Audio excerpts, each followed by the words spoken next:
Hello दोस्तों, मैं मिंटू कुमार आप सबको अपने जीएस एडिटोरियल क्लासेज में स्वागत करता हूं। दोस्तों, इस वीडियो में हम भारत के प्रमुख विद्वान या कवि एवं उनके संरक्षण के बारे में डिस्कस करने जा रहे हैं। तो आप लोग मेरे साथ कंटिन्यू बने रहिए, और यदि मेरा वीडियो आपको अच्छा लगे तो मेरे चैनल को लाइक एंड सब्सक्राइब ज़रूर करें, ठीक है। और वीडियो के अंत तक आप बने रहिए, आपको ज़रूर लाभ मिलने वाला है। और दोस्तों, इस तरह से जो भी क्वेश्चन आपके एग्ज़ाम में बार बार पूछे जाते हैं कि हरिसेन किसके दरबारी कवि थे या आशु घोष किसके दरबारी कवि थे, तो ये सारे प्रश्नों का उत्तर हम मात्र एक वीडियो में देने जा रहे हैं। तो हम आशा करते हैं आप लोग कंटिन्यू मेरे साथ वीडियो के अंत तक बने रहिए। तो चलते हैं, क्वेश्चन को शुरू करते हैं दोस्तों। क्वेश्चन नंबर 1 है, हरिसेन किसके शासनकाल में कवि थे? तो इसका आंसर है समुद्रगुप्त।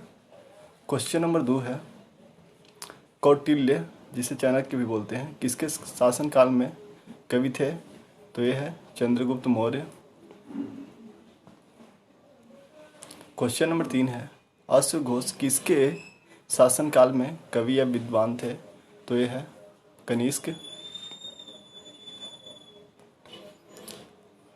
क्वेश्चन नंबर 4 है, नागार्जुन किसके शासनकाल में कवि थे? तो इसका आंसर है कनिष्क।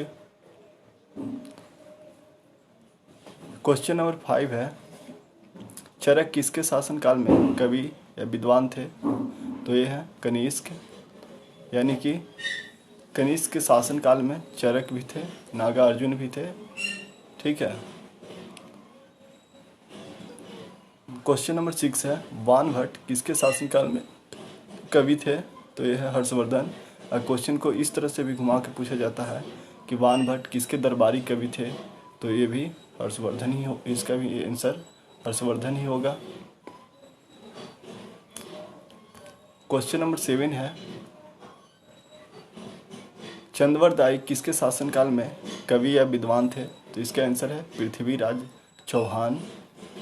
और क्वेश्चन नंबर 8 है, अमीर खुसरो किसके शासनकाल में कवि थे? तो इसका आंसर है अलाउद्दीन खिलजी। इसका दोस्तों सिंपल सी ट्रिक भी है कि अ से अमीर खुसरो और अ से अलाउद्दीन खिलजी, यानी कि अमीर खुसरो अलाउद्दीन खिलजी के दरबारी कवि थे। क्वेश्चन नंबर 9 है, शेख निजामुद्दीन किसके शासनकाल में कवि थे? तो इसका आंसर है अलाउद्दीन खिलजी, यानी कि ये भी शेख निजामुद्दीन भी अलाउद्दीन खिलजी के ही दरबारी कवि थे। क्वेश्चन नंबर 10 है, अबुल फजल टोडरमल किसके शासनकाल में कवि या विद्वान थे? तो अबुल फजल अकबर के शासनकाल में थे, और अकबरनामा अबुल फजल ही लिखे हैं। और टोडरमल जो है अकबर का वित्त सचिव, यानी कि वित्त मंत्री के रूप में थे, ठीक है दोस्तों। टोडरमल जो थे, बार बार पूछा जाता है कि अकबर का वित्त सचिव या राजस्व सचिव या वित्त मंत्री कौन थे? तो ये टोडरमल हैं। क्वेश्चन नंबर 11 है, कालिदास किसके शासनकाल में कवि थे? तो इसका आंसर है चंद्रगुप्त विक्रमादित्य। और एक क्वेश्चन बीपीएससी में भी पूछा गया है। क्वेश्चन नंबर 12, तानसेन या बैजू बावरा किसके शासनकाल में कवि थे? तो इसका आंसर है अकबर। क्वेश्चन नंबर 13 है, बदायूनी फैजी किसके शासनकाल में कवि या विद्वान थे? तो इसका भी आंसर है अकबर ही है। बदायूनी फैजी जो है अकबर के ही शासनकाल में कवि थे। और क्वेश्चन नंबर 14 है, उत्वी किसके शासनकाल में कवि या विद्वान थे? तो इसका आंसर है महमूद गजनवी, यानी कि उत्वी नाम से थोड़ा सा रिलेट करिए। उत्वी और महमूद गजनवी दोनों से सेम थोड़ा मैच कर रहा है। क्वेश्चन नंबर 15 जो है, बीरबल तुलसीदास किसके शासनकाल में कवि या विद्वान थे? तो इसका आंसर भी है अकबर, यानी कि अकबर बीरबल का एक कहानी भी चलता है। तो अब क्वेश्चन नंबर 16 है, अब्दुल हमीद लाहौरी किसके शासनकाल में कवि या विद्वान थे? तो ये है दोस्तों, इसका आंसर है शाहजहां। अब्दुल हमीद लाहौरी जो है शाहजहां के शासनकाल में कवि या विद्वान के रूप में थे। क्वेश्चन नंबर 17 जो है तुलसी, सूरदास, मलिक मोहम्मद जैसी। ये दोस्तों क्वेश्चन को थोड़ा शॉर्ट करके लिखे हैं।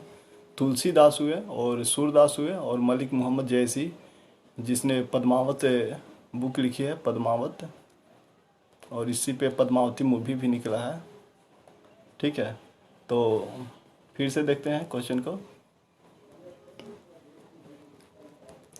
तुलसीदास, सूरदास, मलिक मोहम्मद जैसी किसके शासनकाल में कवि या विद्वान थे? तो यह है मुगल काल के शासनकाल में ये लोग विद्वान थे, कवि के रूप में थे। और क्वेश्चन नंबर 18 है भूषण बिहारी रहीम किसके शासनकाल में कवि या विद्वान थे? तो ये भी है दोस्तों, इसका भी आंसर है मुगल का। और इस तरह से हम इसमें 18 क्वेश्चन है, जिसमें लगभग 25 to 30 के आसपास में कवि के बारे में हमने चर्चा की है। और ये सब बार बार क्वेश्चन दोस्तों पूछे जाते हैं कि हर्षवर्धन किसके, बाणभट्ट किसके दरबारी कवि थे? तो हर्षवर्धन। तो इस तरह से क्वेश्चन बीपीएससी, आपका यूपीएससी में भी कभी कभार पूछ दिए जाते हैं। और दरोगा ये सब में तो क्वेश्चन रेलवे का नॉर्मल क्वेश्चन है जो हमेशा आता ही है। तो इस तरह से मेरा वीडियो कंप्लीट हुआ। यदि मेरा वीडियो आपको अच्छा लगे तो मेरे चैनल को लाइक एंड सब्सक्राइब जरूर करें। और दोस्तों 1 से 2 बार आप वीडियो को पॉज करके या फिर से बैक करके देख सकते हैं, आपको सारा क्वेश्चन आसानी से समझ में आ जाएगा। धन्यवाद।